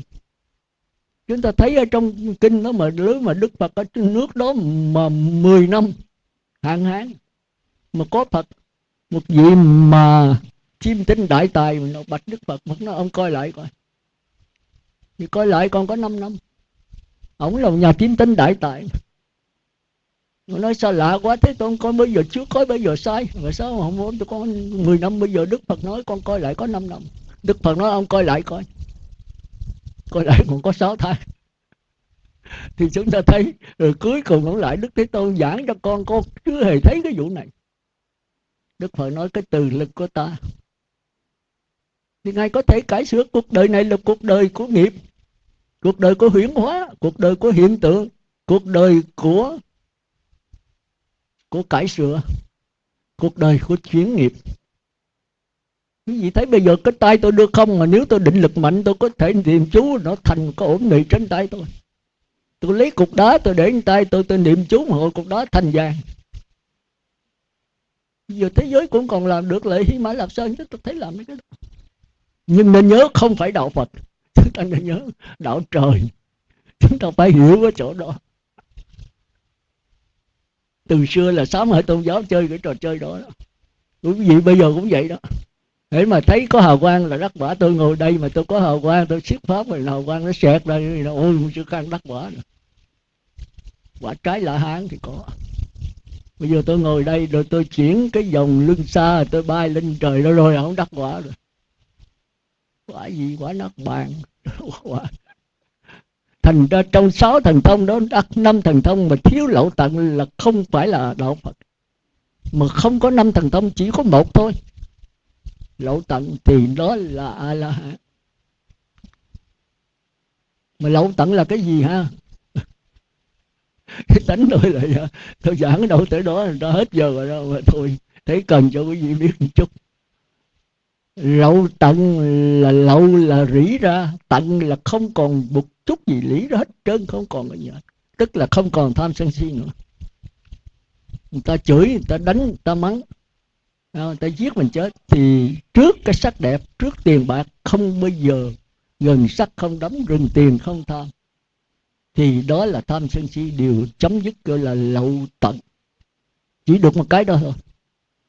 Còn quý vị có thiên nhãn là nhìn xa, nhìn xuyên qua vách, nhìn lên các cõi trời, nhìn chúng sanh tạo nghiệp gì chết gì đâu, quý vị biết hết. 500 năm, 1000 năm, vô lượng năm, vẫn không phải là đạo Phật, đó là đạo trời đó. Rồi thiên nhĩ thông là nghe được tiếng lời thú, tiếng lời chim liếng, tất cả người tiếng của chư thiên, mà vẫn còn tham sân si thì cũng là số cống thôi. Rồi là cái Đức Phật lấy cái gốc là tham sân si, và tôi giảng quý vị là tôi muốn về cái gốc đó. Quý vị nên nhớ, những cái câu trả lời quý vị rất hay mà quý vị không nắm gốc, và tôi mới nói đó. Thì đây có mấy người chuyên sở trường đó, là đa số người nữ là trả bài rất hay mà không nắm gốc. Còn giải thích cái gốc đó thì còn Thiện Cánh như coi như Nhật vậy, giải thích mà cũng không nắm gốc, giải chi ly. Còn cái sở trường tôi là tôi không có đi cái đó, mà tôi nắm cái gốc. Rồi thì thôi chúng ta vậy thì tôi xin thưa rằng tới bữa Chủ nhật chúng ta bắt đầu học lại, tức là mùng 8, ngay cái ngày của Hòa Thượng Ngọc Duyên ở Vĩnh Long, đó là đặt viên đá gì đó đầu tiên. Tôi có đến đó, chỗ của ghê của tổ sư Minh Đăng Quang, tức là ông thân bà thân chết phía sau đó thì có cái mã, phía trước có cái nhà, thì đi qua lộ là đụng đất đó, ruộng không 2 mẫu. Chỗ đó thì thanh tịnh nhưng mà nắng thì nghe hòa thượng nói đó, ông Minh Dân ở đó nói đổ đất đó, bị ruộng mà đổ bằng mặt lộ 2 tỷ. Còn sinh cất đó thì nghe quý sư nói, ông bên cảnh vậy ông về ông nói đó là hòa thượng nói 16-17 tỷ. Tôi nghe tỷ là tôi ớn rồi. Ở đây thì đó tôi tất cái cửa quyền làm cái hồ nước mà có 600 triệu mà tôi cũng còn run rồi đó. Thành đó tôi không có chịu làm.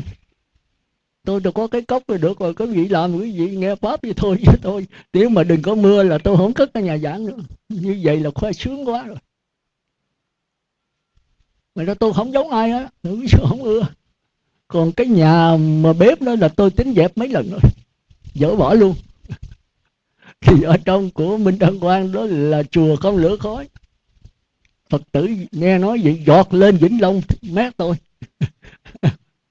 Mà tôi xuống rầy quá, phải làm chứ không làm mà Phật tử làm sao nấu nướng được. Tôi nói mình có bát đi xin ăn, Phật tử ở nhà nó xách gọi mấy vố, nói dừng đầu đừng có tự tứ rồi ra xuống đông rồi sao, thì từ đó tính.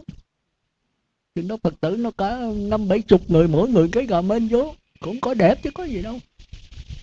Mà cái nhà bếp là cái chỗ bày hay nhất. Hồi đó sư trưởng nói chỗ đó là chỗ dành ăn.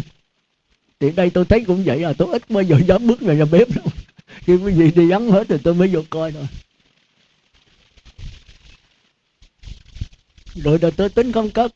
Rồi cô Dung thì mấy cô không dám bạch tôi, là bạch ông sư phụ tôi chứng minh làm ai không khói. Rồi cô Hạnh mới nói bây giờ vậy rồi thôi sư làm đi sư, một lần cúng hội thì sư thấy là 300-400 người mà có 3 cái cầu tiêu mà đi tiểu tắm rồi thì dễ, mà đi tiêu rồi làm sao, mắc quýnh một cái rồi làm sao.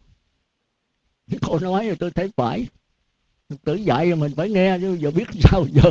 Nói vậy thôi bây giờ thì cất thì cất, nhưng mà cất đơn giản thôi tôi thì cái gì cũng đơn giản thôi. Bây giờ cô làm đơn giản tôi thấy giống cái khách sạn. Thì mấy cái tỉnh xá khác cũng vậy, cất thật là đẹp. Bên 4 cái là 8 cái, có đường vô mà có cái chỗ rửa tay rửa chân đừng ngon lành lắm. Còn cái nhà bếp thì tôi chưa từng thấy, khỏi cây dán gì hết đó, làm bằng vách tường dính ở trong tường luôn. Tanh thời tôi không biết, cổ hay làm gì cũng hay lắm, tôi là phục ngay. Ở đây mà tôi mà chịu chơi đó thì ngon lắm các nhà lầu này kia tổ chức ăn uống đồ rình rang hết trơn, mà giáo pháp không có. Tôi chú trọng quý vị là chú trọng cái giáo pháp. Vì Đức Phật nói giáo pháp là thầy của chư Phật, thầy của bá tánh, thầy của mọi người.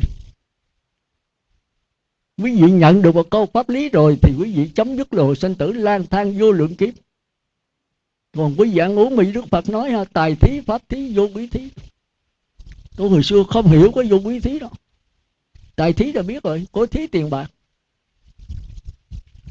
Vô quý thí là hy sinh thân mạng mình để cứu người ta, khi mà bị người ta nước trôi lửa cháy này kia, hy sinh thân mạng để mà cứu người ta.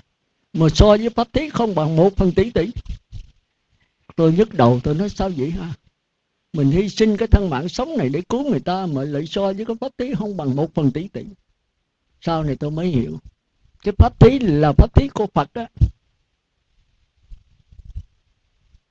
Phật đâu có chịu làm vua, nhưng mà ai làm vua? Vua gì? Vua Pháp. Thì mình là Pháp dân tử. Ông trí huệ lớn nhất đó là Văn Thù, hỏi đáp liền. Thì kêu Đức Phật kêu là Pháp Dương Tử Văn Thù Sư Lợi. Thì một người xuất gia cũng phải làm vua Pháp, mà con của vua Pháp. Thành ra tôi vô đây tôi cứ để ý tới cái vấn đề pháp lý. Đạo Phật là sao ha? Đạo người trời là sao ha?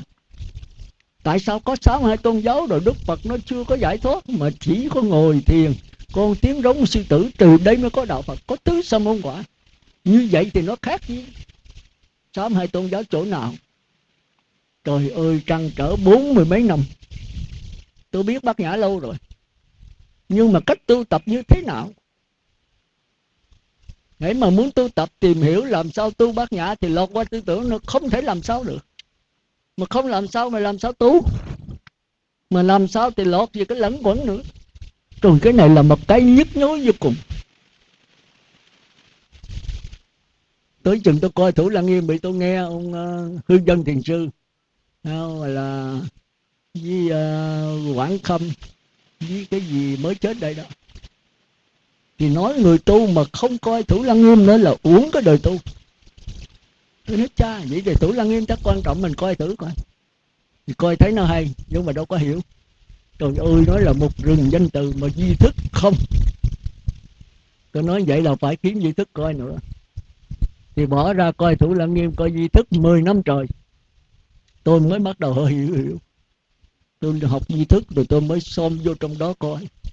Thành ra bây giờ tôi tính giảng duy thức ở đây đó. Tôi gần chết rồi, để lại cái đó. Duy thức không có ai giảng chạy hết trơn á. Tôi coi biết bao nhiêu người đó. Thì có thầy Nhất Hạnh đó là giảng tương đối khá, nhưng mà còn nhiều chỗ sơ sót. Như là bân tâm bất tư ân hành đó, không có ai giống ông Đường Đại Viên này 500-700 năm về trước giảng trật. Giảng được con cái à, đắc. Đắc rồi mạng căn chúng đồng phận vì sanh tính, ngày giảng không chạy được con cái. Mà giảng trật. Không ai giảng nữa hết, vì chúng ta có một cái là y giáo phụng hành. Người xưa giảng sao, người nay giảng vậy, chứ không có dám giảng khác.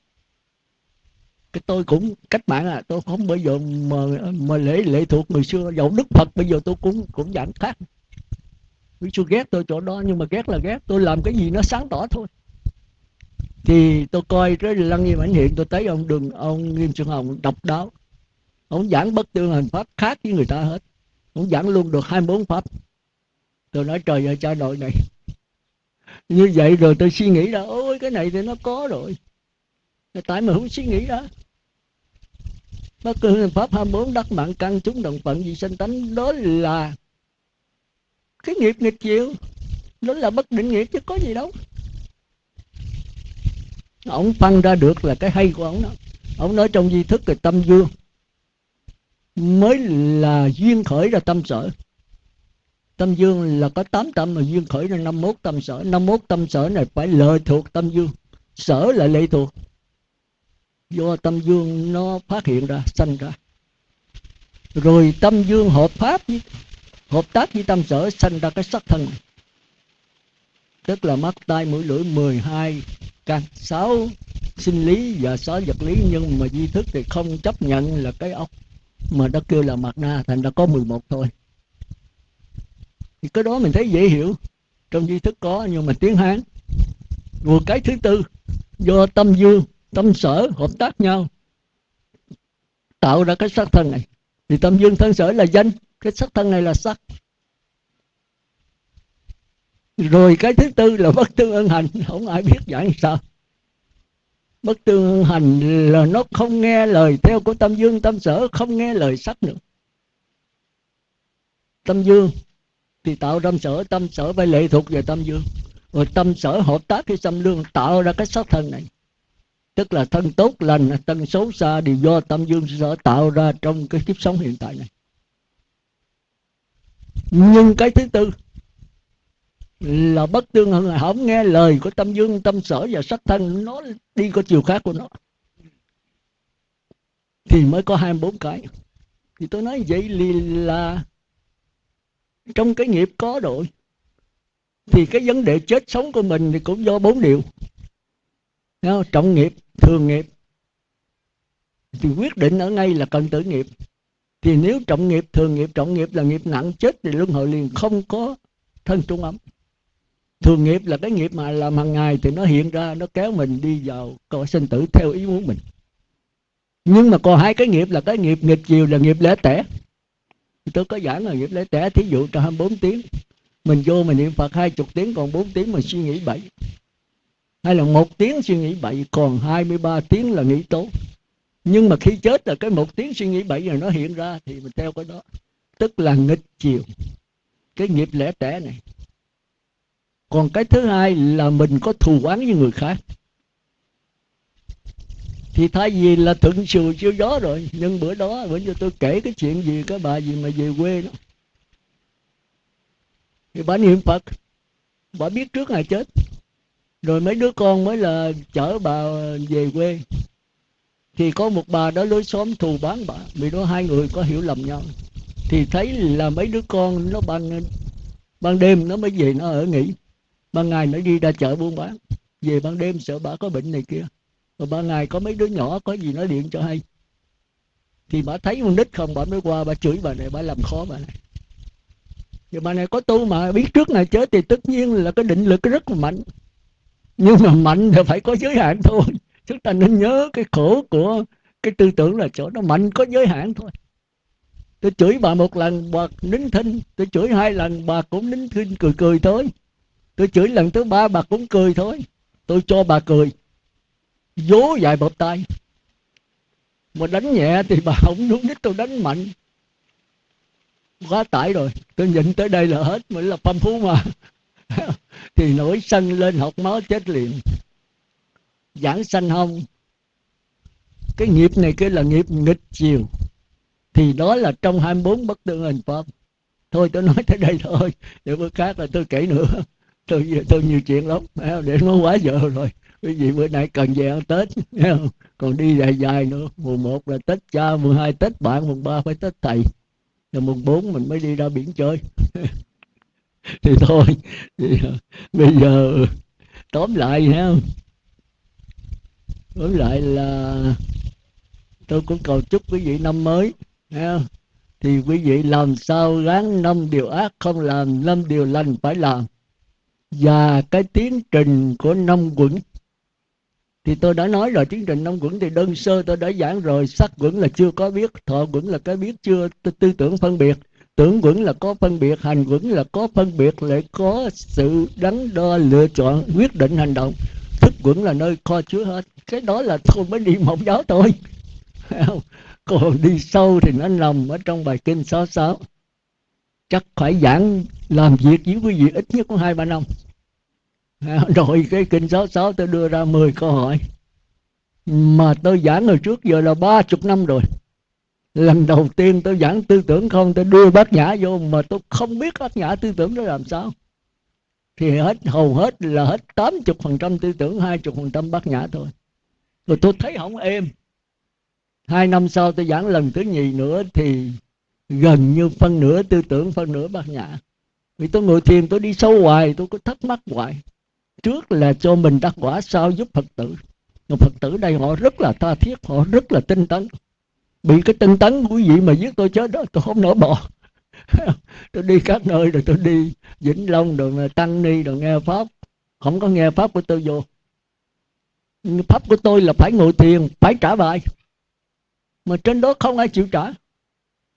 Không phải là không chịu trả, mà là xấu hổ. Tôi thì hay dí cái tánh tôi, hỏi họ chỗ nào tôi thấy họ tôi hỏi tới trả được, tôi hỏi dí vô nữa. Thì dầu tăng ni, dầu cho ni trưởng cũng chịu thôi, vì các ngài đâu có thì giờ mà ngồi thiền với tôi. Mà tôi không phải là cố ý để mà hạ sát, mà đa số thì mình tự ái, nhất là mình là ni trưởng nữa. Thì không chỉ trả lời, không trả lời tôi làm sao biết cái chứng đắc của mình. Thì tôi đành thôi, đâu có giảng sâu được. Giảng sâu họ không hiểu. Mà bây giờ mình biết cái trình độ họ ở đâu. Muốn biết trình độ họ là phải có sự trao đổi. Thì trao đổi tôi mới giảng thấp trở lại, lặp lại, hoặc là tiến tới sâu hơn. Thành ra đầu hàng. Có ở đây Phật tử chịu trận nhiều. Tôi dí mà đa số vui vẻ cười thôi. Cười ở bên ngoài nhưng mà khóc bên trong lòng thì kệ nó, khóc gì không. Tôi cứ làm thẳng thôi. Thì tôi thấy ở đây chịu trận thì tôi thấy tội nghiệp. Thôi mình cũng phải ráng. Thành ra nói về giáo pháp ở Trà Vinh này hăng nhất. Đi các nơi mà quý vị dí mấy trụ trì cũng đầu hàng thôi. Nhưng mà tôi nói chữ nhưng thì đây là cái bát nhã, nhưng mà bát nhã của cái bánh vẽ. Thành ra Trà Vinh mang tiếng là bát nhã, mà sống thì sống bất nhã. Thì tôi thấy cái đó có, không những là Phật tử Trà Vinh mà cả đến tôi cũng vậy. Ai mà có số giáo pháp thì tất nhiên là ngứa nghề đó. Thấy cái gì sai là bắt đầu phải nói thôi, thà là không biết. Mấy người thầy ngày võ cũng vậy rồi đó, tôi đi học ngày võ cũng vậy đó. Ông bổn đó, ông dạy tôi, ông cha là đưa đi đó, rồi đợi ổng tới gần nửa tháng ông mới về. Về ông hỏi giờ tụi bay đi đâu? Nó ba con bữa học võ với ngài. Về đi, tao mới ở tù ra đây nè. Ông mới bản tù. Tao có nghề võ thành ra tao ngứa nghề. Tao quánh thì tao không có quánh nữa. Ông đi với người bạn chí cốt, lâu lâu gặp lần mới ra tiệm cà phê uống. Mà bạn này nói lợi có mấy thù, có ba đứa kia lại gặp mặt này cái đánh, chửi, rồi nhào vô tính đánh. Ông thấy thằng này có một mình hả, ông mới ra ông cai. Thôi tụi bay nể tao đi, tụi bay tới ba đứa nó có một mình, tội nghiệp nó thì bữa khác giờ có cái gì tôi xin lỗi tha đi. Mày chết cha mày, tao đánh luôn cả mày nữa chứ đừng có nói là mấy thằng này. Ông tức, nói tôi năn nỉ mà anh em, chứ tôi nói gì đâu, mấy anh em chửi tôi. Tao chửi đó mày tính cái gì, mày muốn mày ra tao chấp luôn bởi hai đứa đó. Bên này nói tới ba. Ông tức, ông nói thôi một mình tao thôi, tụi bay ba đứa tao một mình thôi. Ông giọt ra khỏi bàn. Thằng kia nhào tới đánh liền.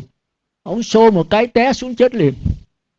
Nghe võ mà, bị cái tay ông 5 ngón rồi, ông tọc vô ngay cái ngực của thằng kia, thì 5 ngón vô 5 cái huyệt. Chết lập tức, ngã xuống đó là chết liền lập tức, không có thở được. Rồi công an tới dẫn ở tù 3-4 năm. Rồi lúc đó tôi vừa tới, ông vừa mãn tù.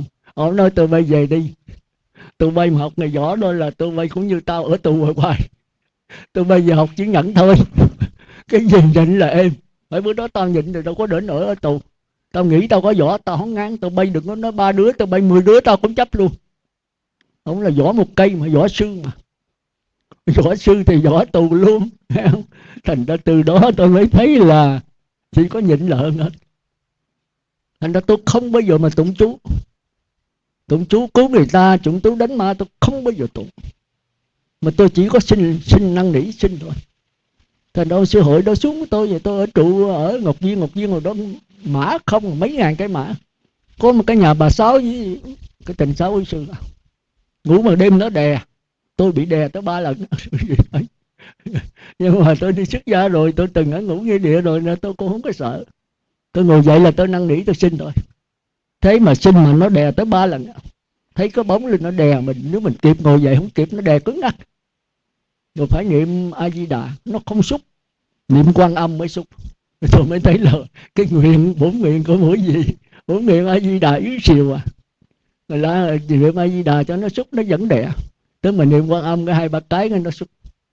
Rồi tôi ngồi vậy tôi phải năn nỉ xin lỗi nữa, tới 3 lần như vậy mới hết. Còn ông sư hội ông về đó là ông bùa một đống, xuống một đống trước khi ngủ, đánh 4 phía xuống nó đè ông. Chú ăn thua gì, ông ngồi dậy ông đánh nữa. Rồi nằm xuống chừng 5 phút nó đè nữa. Rồi nằm xuống chừng 5 phút nó đè, làm cho 6-7 lần vậy ông không êm. Ông chạy qua ông cửa tôi ngủ một cốc. Ông nói đây ma quá sư ơi, nó đè con ngủ không có được, sư cho vô ngủ chung với sư. Tôi nói trời, có đơn 7 tấc mà ngủ làm sao ngủ chung được. Nói vậy sư cho con thức tới sáng sao?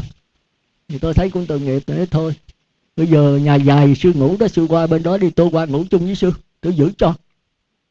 Rồi ông chịu, tôi mới qua gian có mùng kế ông, tôi ngủ, tôi ngồi thiền, tôi nói ngủ đi, tôi giữ cho không có ma nào phá đâu. Ông nằm ông ngủ, tôi ngồi đó chừng tiếng mấy 2 tiếng, mình sáng rồi thức ngồi nữa, tôi cũng nằm ngủ khò. Tới sáng đâu có gì đè. Ông biết cái sinh tôi nó linh sao á, tình nó không có đè. Sáng tôi ông đắp y vào ông lễ tôi, sư cho con cái chú của sư đi. Tôi nói có cái chú không, cái chú tâm không á. Ông nói sư mà tu mà dối là có tội lắm á, cái chú sư linh hơn của con. Tôi nói chú tôi là chú tâm không. Tôi không bao giờ nói dối đâu. Với tại sao mà sư ngủ ở đây nó không đè, mà sư qua giữ cho con mà sư ngủ nữa mà không bị đè? Tôi nói thì sư nhận, chứ có gì đâu, cuộc đời có bao nhiêu thôi. Trong sư trưởng đã có dạy rồi, đi tới đâu thì phải sinh. Ở chỗ này là chỗ của ma quỷ nó ở trước, sư đến sau rồi sư năn nỉ sinh nó. Mà nếu nó có đè nữa thì sư phải sám hối sinh nó lần thứ hai, lần thứ ba, nhất quá tam thì nó phải tha thôi. Sư lợi đây sư có sinh không? Nó không có mà con đánh nó nữa. Tôi nói vậy là sư sư chú một đống mà ngứa nghề thì phải đem ra làm. Sư đánh lợi nó không? Nó đây là một đống mà, chứ phải một con đâu, mà cả mấy ngàn cái nghĩa địa. Sư đánh nó đi, chú đây sư kêu cho đánh đi. Lúc sư thức rồi thì nó sợ, mà sư ngủ rồi con linh cái gì nữa. Tôi qua đây có làm gì đâu, tôi nằm ngủ tôi xin nó đã rồi tôi nằm tôi ngủ thôi. Nhờ tôi xin thì nó linh. Mình thật tâm mà. Vậy thôi giờ trở lại. Vậy thì cũng xin quý vị không, là về cố học lại bài kinh 66. Tới bữa mùng 8 tôi giảng 45 phút, còn 1 tiếng 15 phút là trả cái bài kinh 66. Thì dễ thôi, ai cũng trả. Tôi năn nỉ mà cũng như bắt buộc là tất cả mọi người đều phải trả. Rồi tới câu số 1 tôi không dám kêu nữa. Ai mà nghiên cứu được thì phát tâm trả lời câu hỏi số 1. Trong đó có 10 câu. Câu số 1 là khó nhất. Hãy cho biết nhãn thức, nhãn xúc, nhãn thọ, nhãn ái khác nhau như thế nào, cho thí dụ. Rồi tới nhị thức, nhị xúc, nhị thọ, nhị ái khác nhau thế nào. Rồi tới tỷ, nhãn nhị tỷ, rồi tới thiệt, rồi tới thân, rồi tới ý là khác nữa. Ai làm được 2 câu thì được, còn mấy 6 câu luôn thì tốt. Thì chừng đó chúng ta tùy duyên. Rồi ai không trả được thì ngồi nghe. Rồi ta trả hết, mình lấy kinh nghiệm đó mình bắt đầu mình làm cái bài khác của mình. Rồi nếu mà không tin mà nhờ người ta sửa, phải học thuộc lòng, không có cầm búa bới ha. Tôi thấy vậy. Nếu quý vị học mà thuộc lòng rồi thì nó nằm trong A Lại Gia quý vị nó tràn ra. Thì khi đi đâu quý vị muốn nghiền ẩm, quý vị nhớ lại cái nó tràn ra, quý vị bắt đầu nghiền nó, thì quý vị sẽ xứng đắc. Vô tình trung mà chứng đắc trong đó không hay. Còn đó tôi thấy tôi ngồi nghĩ ngẫm bây giờ làm sao cho Phật tử đắc quả, thì tức là phải làm tới làm lui hoài. Muốn giảng sanh về cõi Phật thì sao? Niệm Phật hoài nó đầy tràn, bây giờ khỏi cần niệm tự trong đó nó ra. Nhưng mà cái này là cõi trời chứ đâu phải là cõi Phật. Thì từ đây phải nhận được nhập lưu, nhận được thánh quả. Còn không nhận được thánh quả vẫn giảng sanh. Con nhất niệm A Di Đà ơi, Ngài tiếp dẫn con về cõi cực lạc, cõi Phật. Con không muốn về cõi trời. Nếu không cần Ngài tự lực con có thể về cõi trời, nhưng mà con không muốn. Mà cõi Phật thì làm sao mà người trời gọi về đó được, không thể về được. Thánh thứ ba Bất Lai còn không về được, phải nhờ cái phát nguyện A Di Đà mới tiếp dẫn được. Thì chúng ta phải hiểu rằng tới đây tôi giảng nó rất là rành. Quý vị chỉ còn tu thôi. Mà nếu không chứng đắc đó thì tôi nhận xuống rình. Cách đó tôi chứ còn cái nào. Tôi là khổ tâm mấy chục năm nay rồi. Quý vị mà nhận nhập lưu, nhất Vãng Lai Bất Lai cũng phải phát nguyện mới về, mà qua tới trung phẩm.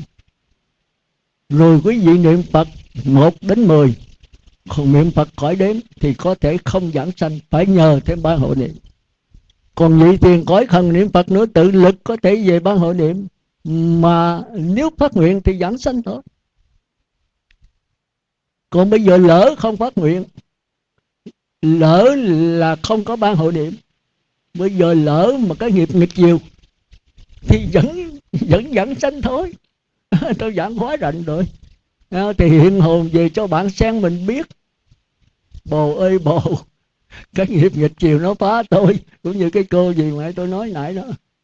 Thì bây giờ lối xóm nó qua nó phá, thay mà biết trước ngày chết mà cuối cùng là xuống súc sanh. Súc sanh thí dụ làm con chó đi, thì con chó này là thân chó, chứ linh hồn của mình, của tôi. Linh hồn tôi đầy ngốc chủng tử niệm Phật. Mà nếu tôi sống với con chó 7 năm 10 năm thì cái chủng tử chó nó vô nó diệt chủng tử niệm Phật tôi thì chết rồi. Làm mau mau gấp gấp thì ngồi cho liên hữu của mình, tức là bạn sen. Tôi mang thân chó rồi thì cái tự lực của tôi khó lắm. Bạn trai tăng giùm tôi, kiếm bạn sen cho đông. Mà nếu các nhà sư nào mà định lực mạnh nữa đó thì bạn bắt đầu trai tăng, thì cái linh hồn tôi về đó tôi nghe thôi. Nhờ cái bạn sen đông, nhờ chư tăng chú nguyện thì cái định lực tôi mạnh, thì tất nhiên con chó này chừng 7 bữa mà nghe cái bài thuyết pháp trai tăng rồi thì chết lập tức. Chết cái xác thân chó, nhưng mà cái linh hồn của tôi bây giờ bắt đầu về cực lạc. Đức Phật hiện ra đưa cái bông sen bằng hào quang, thì cái linh hồn tôi nhập vào đó.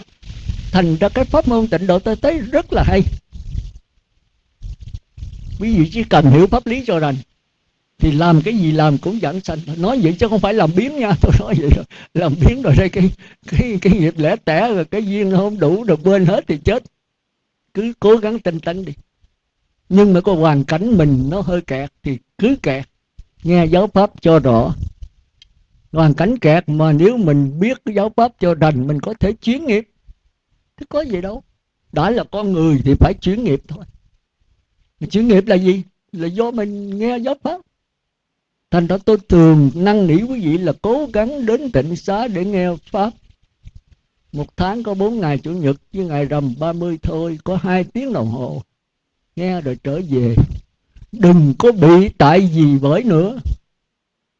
Mình bỏ mất 2 tiếng đồng hồ buôn bán, mất đi 1 triệu 1 tỷ đi, mà được cái giáo pháp, được cái giảng sanh. Quý vị được 1 tỷ 10 tỷ đi, rồi quý vị đem theo được không? Quý vị nó phải có tiền đó đi cúng dường đi. Mấy cái chùa mấy ông sư phải cúng dường mới sống sao? Phải có tiền của quý vị mới sống được sao? Rồi cho bà con cha mẹ mình mà chưa tiền, nói cho cha mẹ mình là cha mẹ mình có tiền rồi khỏi chết sao? Thành ra cái vấn đề pháp lý là quan trọng nhất. Thì trong kinh có câu đó: tam thiên thất bảo nhạo thí ti đa, dụng tận thì hoàn quy sanh diệt, nhất cố pháp ngôn ti thiểu, liễu ngộ năng chứng bồ đề. Nghĩa là tam thiên thất bảo là vàng bạc lưu ly pha lê sa cừ châu đỏ mã não, 7 cái thứ này đầy nhốt cái tâm cõi trời. Mà đã bố thí rồi thì dùng trước sau cũng hết. Hết rồi thì sao? Rồi hết phước luân hồi. Thì có phước là có tội. Nhất cứu pháp văn là một câu kệ, một câu pháp, mà khi mình liễu ngộ mình nhận được cái bất tử rồi thì tất nhiên là chấm dứt cái vấn đề lang thang. Như vậy là cái pháp lý rất là quan trọng đối với người Phật tử. Mà pháp lý ở đâu? Là phải đi nghe pháp. Mà nghe mình phải trạch pháp, cái nào pháp người trời, cái nào pháp của Phật. Còn nghe cái gì thuyết pháp đó có sự tu chứng đắc thì giữa mình với vị đó có một sự trao đổi. Mà trong kinh thường kêu là đạo giao cảm ứng, cái đó là cái khó. Còn trong Thiền tông đó kêu là truyền tâm ấn, dĩ tâm ấn tâm. Cái tâm của người chứng đắc nó mạnh thì nó truyền qua cái tâm mình, mặc dầu yếu nhưng mình nhận được cái bất tử thì cái này từ nay là khỏe rồi, chấm dứt vấn đề lang thang trong vô lượng kiếp. Vậy trước trước dứt lời một lần nữa, tôi xin cầu chúc cho pháp hội của chúng ta cũng như toàn thể pháp giới chống giảng sanh về cực lạc và thành Phật đạo. Nam mô A Di Đà Phật.